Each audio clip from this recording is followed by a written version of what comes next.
Hey everyone, welcome to Space Time, a new podcast series from SpaceXport.com.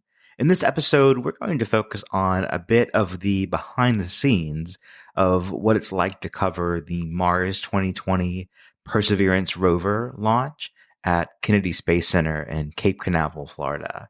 Earlier this week, I shared my recap from launch week and our first installment of Dispatches from NASA, a new series where we share what it's like to cover a flagship mission in person. I also asked my SpaceXport colleagues Daryl Sausse and Seth Kurkowski to have a conversation about their experience covering their first mission for SpaceXport.com and to discuss a bit of the news from the week, which was capped off with the successful splashdown of astronauts Bob Behnken and Doug Hurley after their SpaceX Demo 2 mission. So if you haven't yet, please check out our first Dispatches from NASA piece for much more on Mars 2020 and enjoy the show with Seth and Daryl this week. Hey everyone, my name is Seth Kurkowski. And I'm Daryl Sausse. And we are two of the new reporters and photographers for SpaceXport.com. Together we bring about 5 years or so of following the space activities of all the major companies, SpaceX, ULA, Blue Origin, all the rocket launches. We've been chasing launches for a while. Me primarily in Florida, Daryl everywhere. That's right. Seth lives down in Florida, down past the Space Coast. South Beach. Yep, South Beach, Florida, and I am born and raised and still here in New Orleans, Louisiana. I have my own space-related stuff here, but it's nothing like over on the Space Coast, and that's what we both love getting to. Mm-hmm. I started going into space. My first rocket launch actually was Falcon Heavy demo back in February of 2018. Yeah. Right? Yep. It doesn't feel like it's been that long ago. It feels like only it's been a couple months, but yeah, it's been 2 years. Oh man, I don't feel like I'm that old to start saying I don't think it's been that long ago. I feel like I've gotten to that age now. I was just thinking earlier today that the events of last week with the launch of Perseverance and the return of the Demo 2 crew, that it already feels like forever ago. It was 1 week. Today makes 1 week since Perseverance launched, and it feels like forever ago. It's such a fun thing to do. You know, there's times where you go out there, it's miserable, but when it's all said and done, you're glad you did it every time. Every single time is a blast to go out there. I've been going to launches for 2 years now. I lost count of how many launches I've been to. especially when I lived in Orlando. I went to college in Orlando, and that's where I saw the first launch was out the back lot of my college. And 30-minute drive, go to the bar, get a Jack and Coke, and just watch the launch and then drive back. Days of simplicity. My first attempt at seeing a launch was SpaceX's GPS-3 mission back in December of 2018. I had just gotten myself a new Jeep. I bought it to be a road tripper, and I said, you know what? Let me go see what it's like to photograph a rocket launch. And even it scrubbed back so far, I didn't get to see it. And even with not seeing a launch on that trip, I still was hooked. You know, just being there, seeing one on the pad, something I've watched on TV and online ever since I was a kid. You know, it was amazing to finally be out there and see a rocket on a pad with my own eyes, as far away as it was, because I saw it from the Saturn V Center, but it was worth it. And I've been going back as much as possible ever since. Yeah, I grew up in a town. It was a decent sized town, but in Milwaukee County, up in the great state of Wisconsin. I am a Wisconsinite, though I am a Michigander by birth, which definitely 10 out of 10 has the better naming sound. Michigander, other than I'm actually a Michigander and I'm a troll because I was under the bridge. That's a whole nother story. But I started doing. So we're also photographers. Yes. I started doing photography. Actually, I followed the great photographers like Nathan Barker, Trevor Mellman, John Krause, Brady Kensington, all those guys on Twitter for the longest time. When I started really wanting to get into the space community on Twitter and like following space, and I'm like, kept on seeing their streaks at night, the long exposure streaks. And I'm like, I want to do that. So for when I graduated from college, I got my parents to buy me a camera for my gift. They asked what I wanted, and I asked what I said. And I still have it. It's my T6. It will be my sacrificial lamb one day for remotes. It's the only way it should go out. Yes. Is for that. When did you start doing photography? Well, believe it or not, I got into it when I was a kid. My dad served in Vietnam, and he had bought himself a camera over there and was taking pictures. And I remember seeing all of the things he would take pictures of. He was in the Navy on one of the little river patrol boats. And when he had spare time, he would take pictures of stuff. He took a picture of a Huey and had the shutter speed so fast that he stopped the blades and just caught them in perfect detail. And just seeing that and knowing it was in the air, but it looked like it was still, that's what got me hooked. And then I really started learning about it, getting into it. When I was in the Boy Scouts, I went for the photography merit badge. My instructor wasn't the best, and we kind of screwed up the developing process, but it still got me into it. And then when I finally got into it later in life, my brother had Canon Rebel something. This was like back in 2013, 2014, something like that. He let me borrow it for a Blue Angel show here in New Orleans. And, I was, blown away by what I was able to catch. I didn't know what the heck I was doing. I think I shot in auto most of the day. And sure enough, on that same project, I happened to catch the propeller blades of Fat Albert, the Blue Angel Support C-130.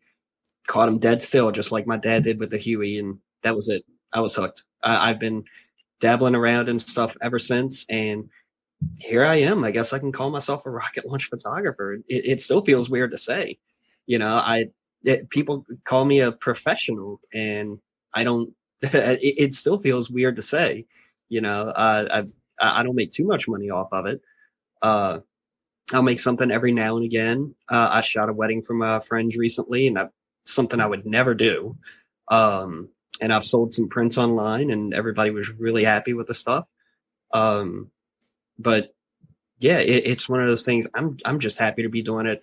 Happy to have the opportunity to do it. Not just on my own, but now, like you, we're doing it for the team at SpaceXport.com, and it's great. And we've known each other for a while. We're not new people. We do a podcast on Monday nights called Rapid Unscheduled Discussions. Play on the words of on the pop-up acronym of RUD, Rapid Unscheduled Disassembly, which is usually what happens in that show on discussions. Usually, so that's a Monday night live show type deal as well. We do, and so it's kind of funny that we both get picked up to start writing and working with SpaceXport. And I've done press site before, but through the United Launch Flight socials. But last week, Thursday for the Mars 2020 launch was our first outing. The whole team, SpaceXport, first outing as an actual media outlet at the press site, 3 to 4 miles away. That's an experience as always. It is. It is just the views alone are incredible. The little bit of behind the scenes stuff space wise that you get to see that you don't see from the visitor complex and things like that. Unfortunately, we can't talk about it too much. Definitely can't show pictures of it, which we didn't take any anyway because we knew better. But just having the chance to do that experience is, I'm sure I'm going to have the same feels every time. Oh yeah, it's really great to be there. Every time I've been on base, that was my 4th time being on the Air Force base, and it's the same feeling every time. And I talked with a friend of mine when we were at when I went to that NASA social. It's the same feeling every time when you go into the vehicle assembly building. It's like you walk in every single time, you're just like, oh my god. I still haven't had the opportunity to do that yet. Yes, but one day. Hopefully one day we'll all get back in there because that's an experience. That's definitely the top experience. Yeah. So speaking of being able to go and cover this as press last week, we wanted to just do a weekend review this week about the things that have happened in spaceflight. And I guess it's kind of weird to call it a week in review because it's, two major events that happened within a few days of each other. And it started with the launch of Perseverance on Atlas V. Yeah, they launched out of oh god, I'm gonna mess it up. Slick 41. Yes. I always mess up which one's which. 40 and 41. Who does it? 40 is SpaceX. 41 is Atlas. Yeah, but 40 is whatever. I know. They launched out of Slick. It's weird. They launched out of Slick 41 out in Cape Canaveral Air Force Station on Atlas 541. It's a 5-meter fairing, 4 solid rocket motors, and then 1 RL-10 engine on the Centaur stage, upper stage. And they had a 2-hour window. It opened at 7:50 a.m., I believe. Yep. We were out there bright and early, all 3 of us, Zach included. Which I am so jealous of Zach. He got to do that without having to take photos, just doing kind of and enjoy the moment. And I'm like, I've never been able to do that close. It was a crazy, just a crazy situation. Just the entire team getting to be out there, especially during COVID, with that going on these days. So it's pretty wild that happened. And NASA have some pretty strict rules with COVID happening. So mask at all times. 10 feet apart, not just 6 feet apart. They're 10 feet apart out there. You have to stay by your car. Cars have to be 15 feet away from each other when parked. So they keep everyone spread out and safe, of course, in this time. So we were all. That's the only reason why. The only reason why I went to that launch actually at all was because I got to go on the base and it launched. Let's talk about our camera gear, what we brought. Okay. I'll let you go ahead and go first. So I am not as loaded with the gear as my friend Daryl is. I have 2 cameras. I got my T6 and my 7D. Didn't use the T6 because why? But I had the 7D with a 600 millimeter lens on it. Well, 150 to 600, but we just call it 600 millimeter lens. Yeah. Getting some pictures with my great big tripod that Daryl's jealous of every time I bring it out. And I got some video which I haven't posted yet. Still need to edit that. Some slow-mo video and some. That was it. Yeah, just slow-mo video and stills. And I posted my pictures, and they're up on my store as well. But we had it was a great time. It was. You had the major setup. You brought out all the tricks. I always bring the major setup. On the lower level, I had myself a GoPro, which I've gone back and listened to it. It did really good on the sound quality, really good, especially for how loud a launch can get that close to it. And of course, I shot video from my cell phone because, hey, the more you get, the more you have to work with. Yep. After that, I had set up my Canon 7D I was going to try a daytime streak shot. Why not? I set the timer, had the wireless remote. I gave it to Zach. I said, here, when you see smoke, press that start button. But he was busy getting video of us. And I know our fans have probably seen the little short video of him showing us in action with a rocket lifting off in the background. You know what? I couldn't be happier with that. So the fact that the streak didn't work out, oh well, is what it is. There'll be more. As far as on my main tripod, I had my 5D Mark II with my, 200 millimeter lens. I was taking video with that. Not bad. I realized I need to clean that 5D. There are some spots on it, but it was really smooth and everything like that. And for my monster, my main camera, it was a Canon EOS R, which I'm using right now. It also doubles as a webcam for me, which is awesome. Attached to that, I had a 150 to 600 with a 2x extender. I like my photos to be up close and personal with the rocket. So the closer I can get to a launch, I'm happy. I've said time and time again, if there's a waiver I can sign to get closer, I will do it. I will sign it. But in addition to that gear, we were also allowed to set up remotes at the launch pad. Our editor, Zach Hall, who you've heard from previous podcasts, he was the only one cleared to go out there and actually set them up. So I helped put everything together. He brought one camera. I used my 6D Mark II, which is my number 2 camera. For the first time out, I was willing to sacrifice that one for the cause. And, we set up various lenses, trying to do a wide angle shot on one of them and a close in engine shot on the other one. Well, the wide shot of the whole launch didn't happen. It happened, but there was a problem with our setup where the protective rain cover we had on it, because we set it up 24 hours before, it slipped off the front of it and covered the front of it. You can see a little bit of launch, and it's weird, but it's not anything really worth sharing. The other one, for the first time for any of us trying to set up a pad remote, not terribly disappointed in it. It was overexposed for what we were going for, but just in general, it makes a great sequence of just seeing the rocket leave the pad close up. And honestly, like I said, for the first time out for any of us trying to do this, Seth even helps with stuff too. We talked things over with him before he made it up to us. So it really was a team effort on that one. And I'm not disappointed. SpaceXport is definitely going to have more great stuff for future launches. For those listening we're really excited, who don't understand like a remote shot, what the remote shot is, probably a lot of you don't know what that is.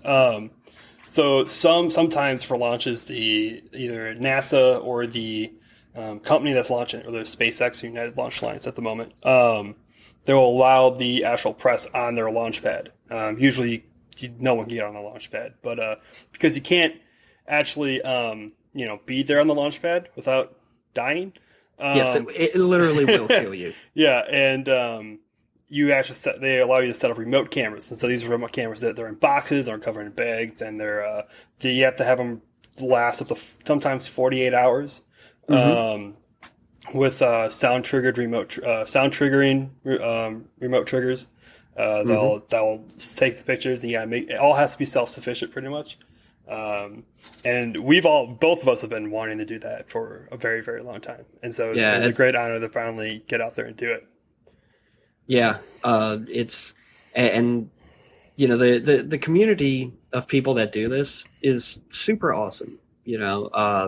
There really are no enemies amongst each other in this group. Everybody's going to do their own thing, and everybody's going to, keep a couple of secrets to themselves. But generally, if you need some help, we had another friend of ours in the community who came through and left some hand warmers for us, and we could tape to the front of it to keep it from getting fogged up.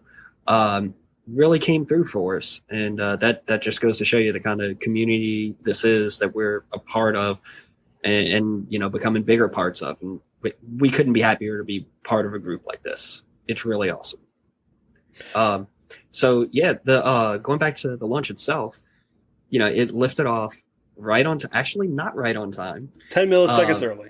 10 milliseconds early. United Launch Alliance tweeted that they left 10 milliseconds early, which for them is a big deal. That's the reason why you go ULA. I mean, SpaceX is the big hot shot in the world right now, because they're doing the things that was considered impossible at the time, and they're doing their groundbreaking. I mean, they're doing groundbreaking technology. But United Launch Alliance, the OGs of the group, they have heritage going back all the way to the original launch vehicles, all the way back. They had contractors with all 3 of the original crewed programs, all 4, including shuttle, and they know what they're doing, and they bang on launched at the opening of the window. Oh yes, and they got it into the right smack on middle of their the old bullseye that they have.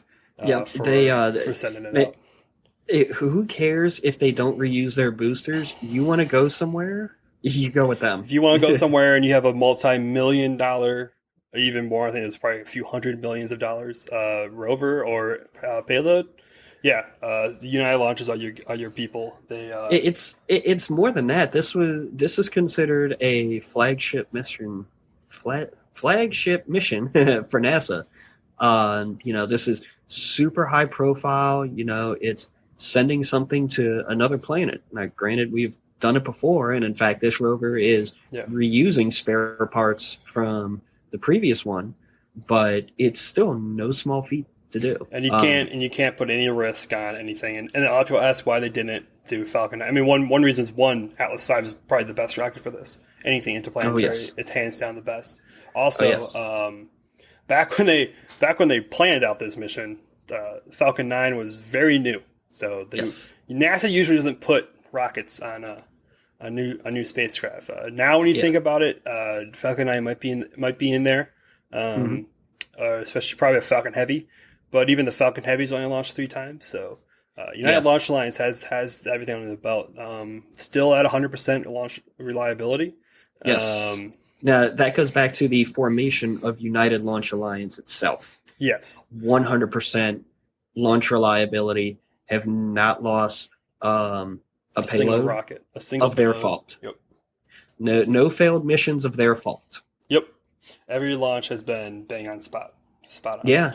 So the launch of Perseverance makes this Mars season 3 for 3 on launches so far. Now we wait until February when all 3 of the worldwide Mars missions actually arrive at their destination, and we just got to wait and see what happens with them.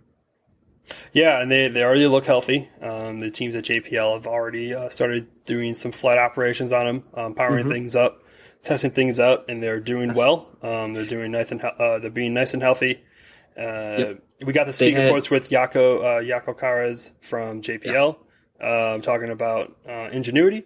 So if you guys want to learn more about that, check out that episode. We talked a lot about that mission and what it's going to be doing.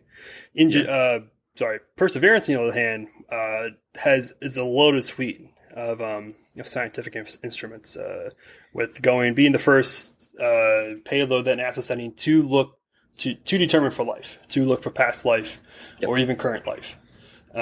Doing core samples, doing the core samples for a return mission. For possible, this is the first step. This is what I'm super excited about. It is the first step to a return mission of Martian soil, which I mean is a Hail Mary, literally a Hail Mary shot. I think we're not the actual program to actually return them hasn't even been funded yet. It's only on paper and in plans, but NASA wants to do it by around the 2030s. Send a mission out there to return the core samples. Yep. As well as they're doing research that's going to be very, very valuable to humans landing on Mars in the future with MOXIE.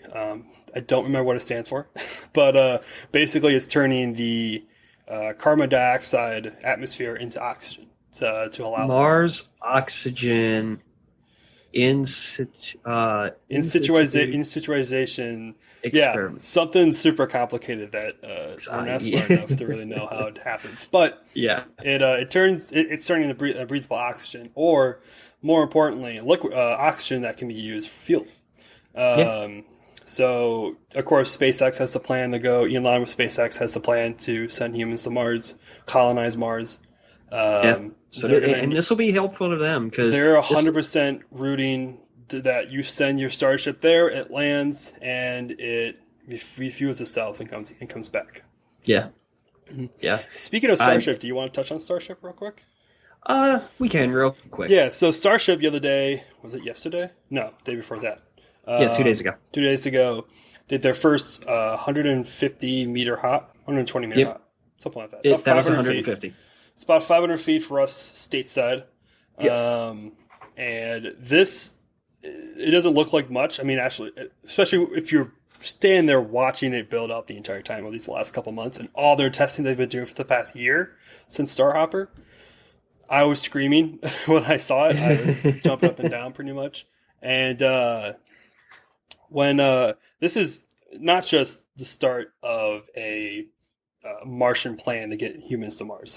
This is also the first test launch of NASA's human landing system for Artemis, which is something that not a lot of people remember, or even, like Starship is a possible human lander for the Artemis program. So they're already test launching this thing. So Artemis is full blown going right now, and I can't. Oh yeah. And as far as other crewed missions go, we just saw the conclusion on Sunday to a very high-profile mission that returned the capability of the United States to be able to launch its own astronauts into space. That's the DM2 mission. Sure, you heard about it by now. It saw astronauts Bob Behnken and Doug Hurley return to Earth just off of the coast of Pensacola, Florida.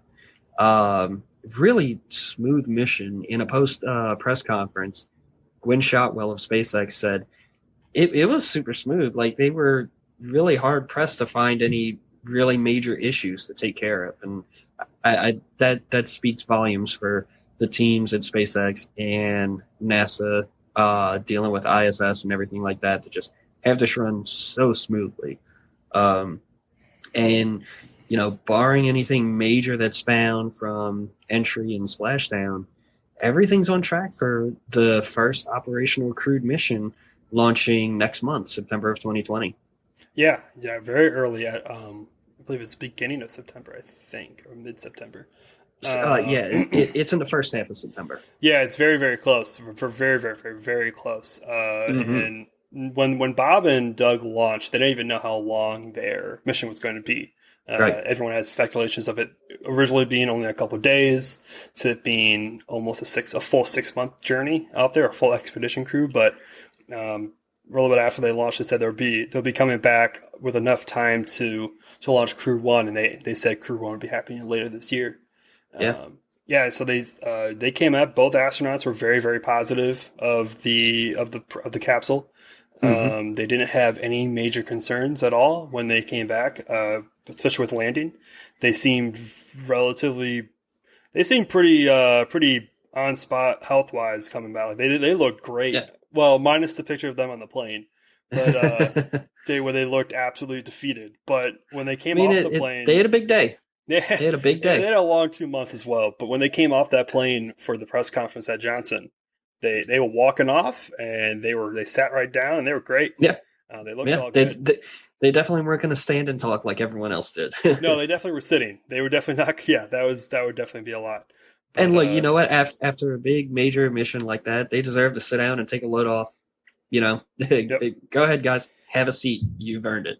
Amongst other things. So yeah, they had a great time with that mission. We enjoyed watching it. I was holding my breath the entire time. My first time seeing a crew return. First time there was a U.S. splashdown since the Apollo-Soyuz test project about 45 years ago. Yep, 45 years. I think it was like 40 years ago since the last splashdown period, because there's a Soyuz that splashed down in Russia. Yes. It's been a while, and they knocked it out of the park, minus the boating issue, but that's a whole other story. Yeah. This is actually the first time that anything like that has come down in the Gulf of Mexico, and also this close to the coast at all, because I think the Apollos were all out in the Pacific.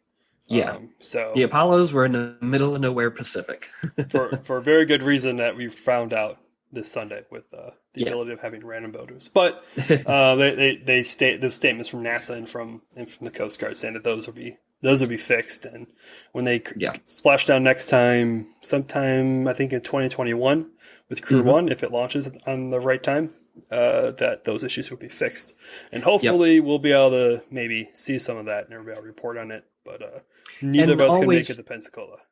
Yeah, and always the prime splashdown spot is right off the coast of Kennedy Space Center. Mm-hmm. They go fish out the crew, fly them back to land, and then fly them over to Houston. And then they fish out the capsule and bring it right over to KSC to unload whatever cargo they bring back and to process it to get reused again. In fact, as we speak, Go Navigator should be arriving there.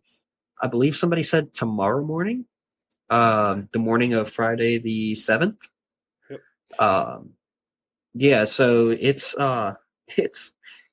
coming back. There's a good process that they have down. It's not like the old days when you wanted to reuse something and it was going to take 6 months or something crazy to be able to reuse it. No, they got boosters they're reflying, they got capsules they're reflying, but the only thing they're wasting is the second stage at this point. So It's good stuff. So really good stuff. That was the last week, and that's a little bit about us. Like I said, we do a podcast every Monday night. That's on YouTube, Rapid Unscheduled Discussions. Also, we have a Twitter page for it as well. And it's out on most podcasts places you can listen, if I remember to upload them. And which is usually a big thing that we have to remember. But yeah. Look, a little bit about Rapid Unscheduled Discussions. It's a much looser podcast show than some of the other things you'll listen to. We have guests on all the time, in and around the spaceflight industry, and we touch on things that have happened in the news. But it's mostly, the way I like to say it, think about it as kind of like a late night talk show of the spaceflight community. That's how we try to keep it. We have a guest on, we chat with them, we laugh and joke with them. It's just, kick your feet back, have a drink, and just a casual good time. So come and check us out Monday nights. Like Seth said, look for us on YouTube is where we host our live stream. You can join us in chat. We interact with chat. You can also find us on, like Seth said, on all of the podcast streaming services that you might use. Yep. And we're also, if you guys want to connect with us, we're always hanging out on Twitter. I'm at Seth Kirk. That's SETHKURK, not KIRK. That's a whole different other Kirk. And my Twitter is at Sausse Images, SAUSSE. Yes, not sausage. No, not. All right, it's okay. I get it a lot. Thank you thanks for listening, and thanks for listening to Space Time. All right, that is Space Time for this week. We will be back with a brand new episode next week to get up to speed on all the space news that's happened since Mars 2020 launched and astronauts Bob and Doug returned. So stay subscribed and stay tuned. Take care.